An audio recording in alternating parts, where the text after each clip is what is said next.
আজকে আমরা নিয়ে এসেছি নতুন টেকনো ক্যামন 40 প্রো স্মার্টফোনের ফুল রিভিউ। তাহলে চলুন আর দেরি না করে শুরু করি। ডিজাইন টেকনো ক্যামন 40 প্রো এর ডিজাইন একদম প্রিমিয়াম। ফোনটি পাওয়া যাবে তিনটি কালারে, Galaxy black, Emerald lake green এবং গ্লেশিয়ার হোয়াইট। এর থিকনেস মাত্র 7.3 মিলিমিটার এবং এই ফোনটি IP68/69 রেটিং প্রাপ্ত, যার মানে এটি পানির নিচে 2 মিটার পর্যন্ত 30 মিনিট পর্যন্ত টিকতে পারে এবং ধুলো থেকেও প্রোটেকশন দেয়।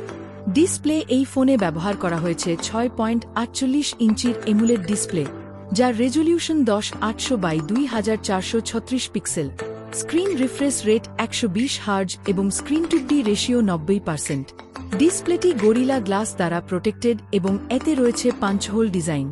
পারফরম্যান্স টেকনো ক্যামন 40 প্রো চালিত হচ্ছে MediaTek Helio G100 ultimate chipset দ্বারা, যা 6 ন্যানোমিটার টেকনোলজিতে তৈরি। এতে আছে অক্টাকোর সিপিইউ, 2টি কোর 2.2 গিগাহার্জ এবং 6টি কোর 2 গিগাহার্জ। জিপিইউ হিসেবে ব্যবহৃত হয়েছে মালিজি 55 MC2। অ্যান্ড্রয়েড ভার্সন 15 এবং HiOS 15 ইউজার ইন্টারফেসে চালিত এই ফোনটি আপনার ডেইলি ও হেভি ইউজ উভয় কাজেই ব্যালেন্স পারফরম্যান্স দেবে। ক্যামেরা এর মেইন ক্যামেরা 50 মেগাপিক্সেল, সাথে 8 মেগাপিক্সেলের আল্ট্রাওয়াইড ক্যামেরা। সামনের সেলফি ক্যামেরাটি 50 মেগাপিক্সেল, যার অ্যাপারচার f2.4। ফিচার হিসেবে night mode, portrait, pro mode এবং ডুয়াল ভিউ ভিডিও রয়েছে। রিয়ার ক্যামেরায় অরা লাইট ফ্ল্যাশ যুক্ত করা হয়েছে। ভিডিও রেকর্ডিং সাপোর্ট করে 4K 60 FPS পর্যন্ত এবং ফুল এইচডিতে 30 FPS। ব্যাটারি এই ফোনে আছে 5200 mAh ব্যাটারি, যেটি সাপোর্ট করে 45 ওয়াটের fast charging. Charging port USB type C এবং ব্যাটারি হচ্ছে নন রিমুভেবল লিপলিমার। সফটওয়্যার ও user interface Tecno Camon 40 Pro এসেছে অ্যান্ড্রয়েড ভার্সন 15 এবং HiOS 15 UI এর সাথে, যেটি ইউজারদের জন্য একটি স্মুথ ও ক্লিন এক্সপিরিয়েন্স নিশ্চিত করে।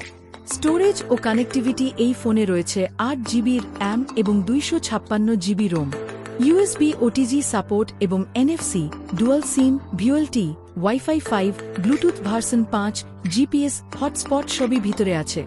দাম এই ফোনের দাম এখনও অফিসিয়ালি কনফার্ম হয়নি, তবে আশা করা যাচ্ছে এটি থাকবে একটি কম্পিটিটিভ প্রাইস রেঞ্জে। শেষ কথা, টেকনো ক্যামন 40 প্রো এমন একটি ফোন যেখানে আপনি পাচ্ছেন premium design, high camera setup, শক্তিশালী পারফরম্যান্স এবং লং টাইম ব্যাটারি লাইফ। সব মিলিয়ে এই ফোনটি আপনার ডেইলি ও মাল্টিমিডিয়া ব্যবহারের জন্য হতে পারে এক চমৎকার চয়েস। বন্ধুরা, ফোনটি কেমন লাগলো নিচে কমেন্টে জানাতে ভুলবেন না। ভিডিওটি ভালো লাগলে লাইক দিন, শেয়ার করুন এবং সাবস্ক্রাইব করে পাশে থাকুন। ধন্যবাদ।